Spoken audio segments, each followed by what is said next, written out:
Anda piazi có chua dạng bò khá ok nu mami chờ chưa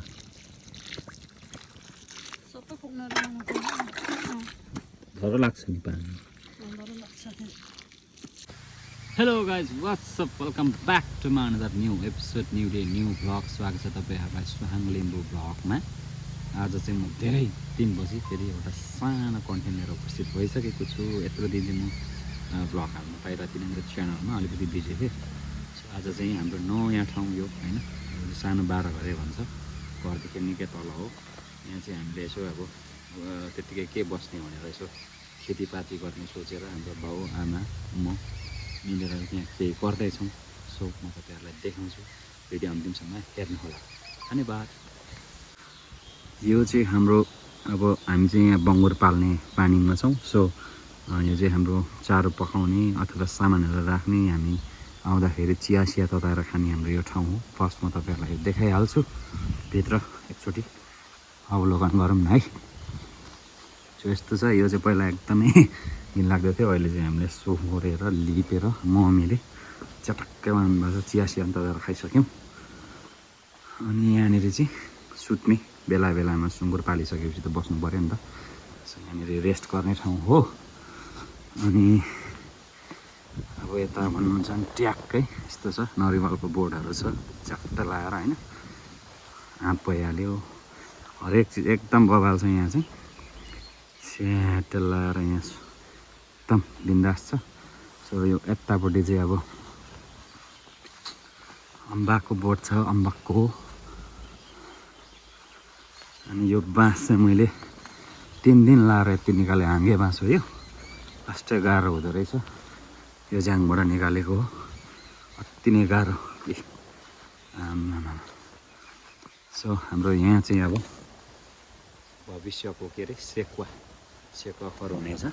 यहाँनिर चाहिँ short लगाएर यति एकदम बबाल छ, सुनसान ठाउँ छ, त्यस्तो कसैलाई असर पर्दैन। यो चाहिँ माथि दमक चियाबारी जाने रोड हो। सो त्यो अलिक धेरै भइहाल्यो, त्यो दुर्गन्ध त्यस्तो हुँदैन खासै। यहाँनिर चाहिँ हाम्रो बाबा र मम्मीले सागपात रोप्दा, यहाँ पनि हामी राँगा पाल्ने सोचमा छौँ। केही त गर्नु पऱ्यो हजुर होइन, पैसा नभएपछि सबैले हेप्छन्। पहिला अब गीत सङ्गीतमा लागेर जिन्दगी ध्वस्त बनाइयो, अब सुहाङ लिम्बूको त्यो हुँदैन, अब किसानी हो, खेतीपाती गर्छ। सो अब म त्यहाँनिर पानी थापिसकेको छु, कोपी रोपिँदैछ, त्यो देखाउँछु तपाईँहरूलाई। अन्त यहाँनिर चाहिँ हाम्रो बाबाले ट्याक्क सेन्टिमिटर लाएर काउली रोपिसक्नु भएको छ।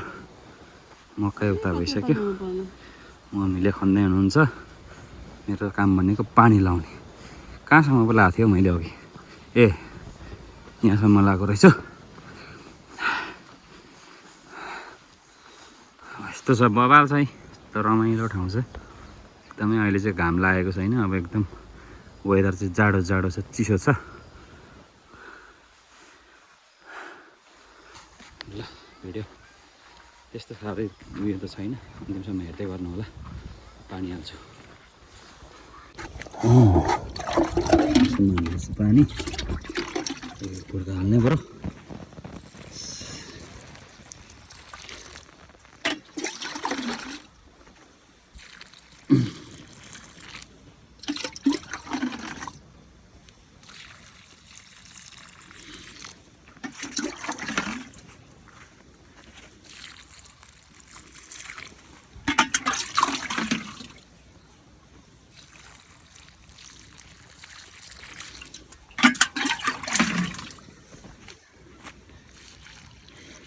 मल, गोबर, गाईको गोबर, सुली हालेपछि त अर्ग्यानिक भइहाल्छ, विषादी हुँदैन।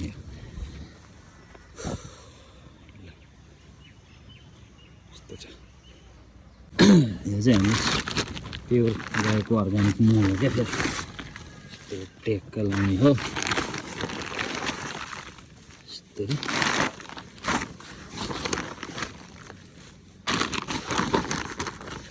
धेरै दिनपछि आज व्यस्त भएर लाउनु पाएको थिएन।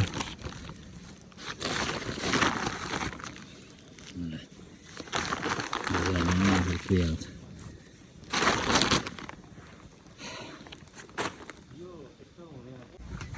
अर्ग्यानिक मल, शुद्ध गाईको गोबर।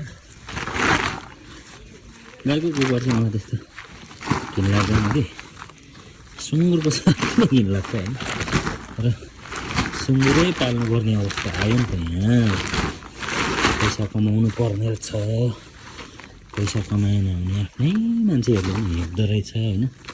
सँगै खाएको, सँगै हिँडेको, एउटै सुतेको मान्छेहरूले पनि पेल्दो रहेछ, मान्छे नभन्दो रहेछ भन्ने कुरा स्पष्ट बुझ्यो अहिले आएर। कोही बात छैन, अब दुःखको दिनहरू सुरु हुँदैछ, एकदम सुख पाइएला।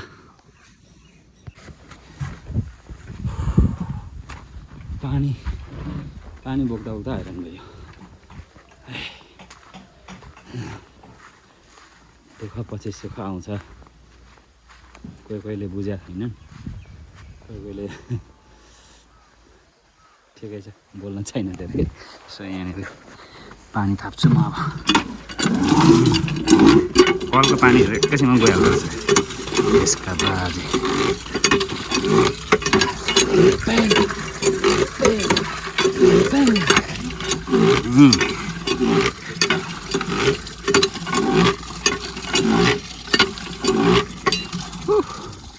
ल यो चाहिँ हाम्रो बैगुन बैगुन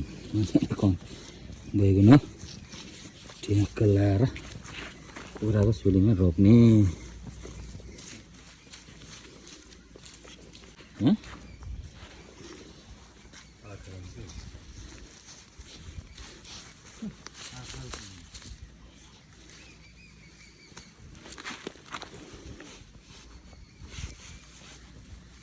के हो यो?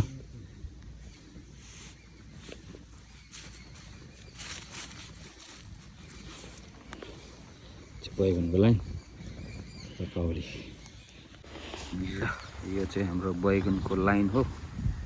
बैगुन यसरी ट्याक्क रेखा, धागोको रेखा कोरेर चाहिँ रोप्नुपर्छ। अनि यहाँ चाहिँ अब हाम्रो मम्मीले प्याज रोप्ने तयार गर्दै हुनुहुन्छ। प्याज हो यो, बबाल भइसकेको छ ठाउँ। अब यहाँ पानी चाहिँ बबाल लाग्ने हो। यतापट्टि चाहिँ बन्दाकोपी, फुलकोपी खेतीपाती। यहाँ त डर पानी लाग्छ होला त हौ मम्मी? त्यति 3 मुठा हो त्यो? 3 मुठा? ल त्यो रोप्नु, पानी ओसार्छु म। अब यो अन्तिम होला नि, भोलि गरौँ भने बिहान। म यहाँ अघि बाँसदेखि लडेर कम्ता दुख्दैछ नि यार। यो बाँसको झ्याङमा अघि बाँस निकालेको, माथि टुप्पा त्यो छिल्दै गएको झरेर बस्ने गाला थेचारिएर सानो दुख्दै छैन। बाँस पनि यस्तो हाँगे बाँस रहेछ कि त्यो निकाल्नै गाह्रो क्या। ल यहाँ चाहिँ हाम्रो मम्मीले रोप्नु थाल्नुभयो।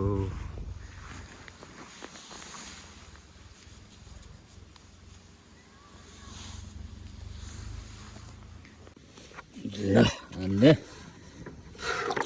प्याज हो, च्वाया बोखा पखेनु मम्मी छ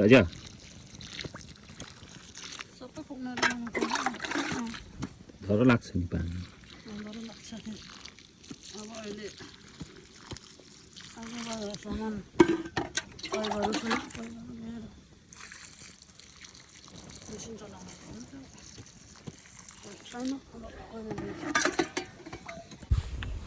ल फाइनली हामीले यहाँ अब खोर्सानीको बोट पनि रोपिसक्यौँ।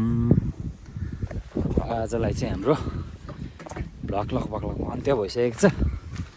आज रात पनि परिसक्यो निकै नै। अब यहाँदेखि घर जाने झन्डै आधी घन्टा लागिहाल्छ। सो अब घर जाने, सरसफाइ गरेर। भिडियो कस्तो लाग्यो अन्तिमसम्म हेर्नुभयो होला। राम्रो लाग्यो भने भिडियोलाई लाइक, कमेन्ट, सेयर, सब्सक्राइब गरेर च्यानललाई पनि माया गरिदिनु होला। धन्यवाद। नमस्ते, सेवा।